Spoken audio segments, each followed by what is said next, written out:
Времена года. Весна. Часть первая. Здравствуйте, дорогие друзья! Добро пожаловать на следующий выпуск подкаста Russian in Context с Инной и Ириной. Сегодня вас приветствует Ирина.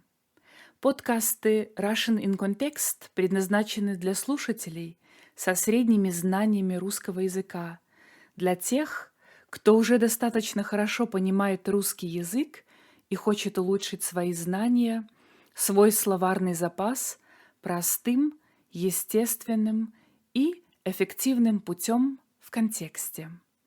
Итак, начнем. Каждое время года чудесно по-своему, и у каждого есть своя прелесть, то есть красота и свои особенности, а именно характерности. Я родилась и выросла в Беларуси, и для меня не было ничем особенным, когда одно время года сменяло другое, когда за весной следовало лето, после летних каникул в первый день осени, 1 сентября, я шла в школу.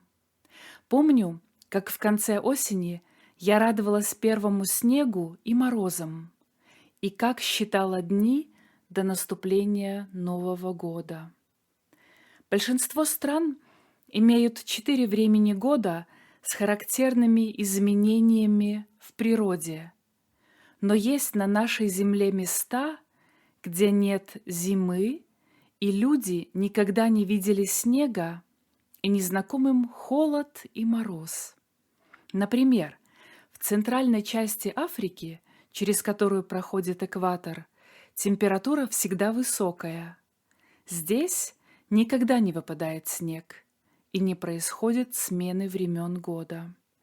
Здесь практически все время лето, которое сменяется только сезонами дождей. Есть также на нашей планете места, где постоянно длится зима. Например, на Северном полюсе, в Арктике. Здесь летом наступает полярный день, а зимой – полярная ночь. Так как этот подкаст я готовлю весной, то я хотела бы начать свой рассказ, конечно же, именно с этой прекрасной поры года. Но сначала немного теории. Весна – одно из 4 времен года и начинается сразу после зимы. К весенним месяцам относятся март, апрель и май. Первый календарный день весны начинается 1 марта и заканчивается 31 мая и продолжается 92 дня и 21 час.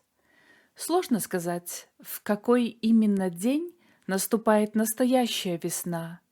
Считают, что астрономическое начало весны наступает 20 или 21 марта и продолжается до 20 или 21 июня. В этом году астрономическое начало весны наступило 20 марта.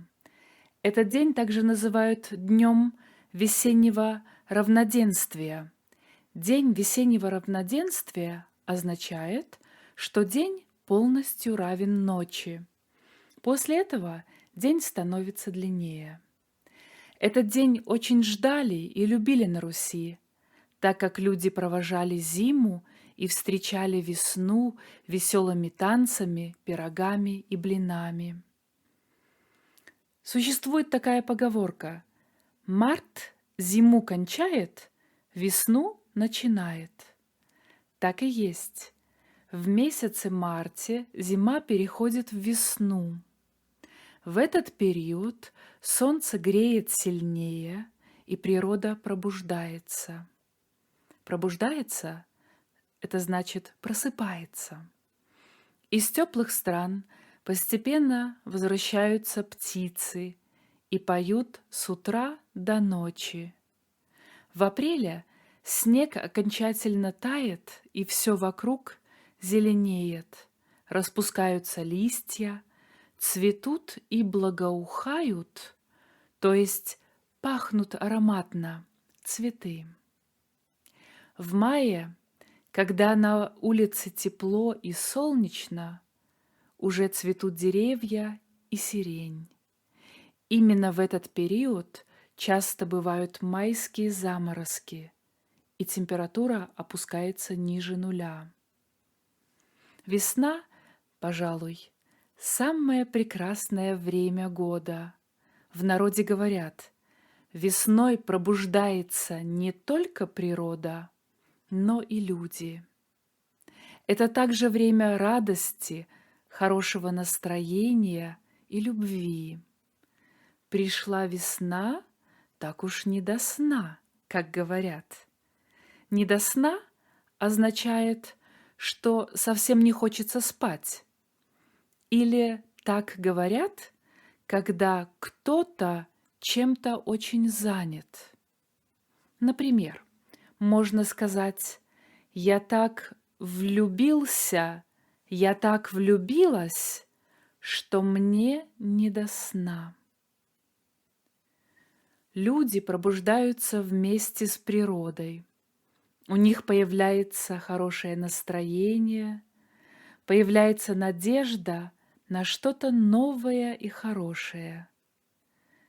Весною, когда земля оттает, люди тоже как будто становятся мягче, писал русский писатель Максим Горький. Земля оттает означает, что земля освобождается от льда и снега, так как весной светит солнце и становится теплее. Смотрите также глагол «оттаять». В этот период женщины переодеваются из теплой одежды в более легкие и красивые наряды, которые радуют мужской взгляд. Весенние солнечные лучи и вырабатываемый, иными словами, продуцируемый ими витамин D влияют на хорошее настроение. Люди встречают друг друга, знакомятся, влюбляются и теряют голову от счастья. Недаром великий русский поэт Александр Сергеевич Пушкин писал: «Весна, весна, пора любви». На этом я хочу завершить свой рассказ о весне. Во второй части подкаста о временах года мы поговорим с вами о лете и о его прелестях и особенностях. Если вам понравился наш подкаст, вы можете переслать его вашим друзьям и знакомым и оставить свои отзывы на YouTube, на страницах Фейсбука или Инстаграма. Это поможет другим быстрее найти нас и учить русский язык вместе с нами. Слушайте нас также на Spotify и на Podbean. Не забывайте, что транскрипцию и викторину к этому выпуску вы скоро найдете на нашей странице russianincontext.com. И напоследок предлагаю вам найти и послушать одно классическое произведение русского композитора Чайковского. «Времена года», март, песня «Жаворонка».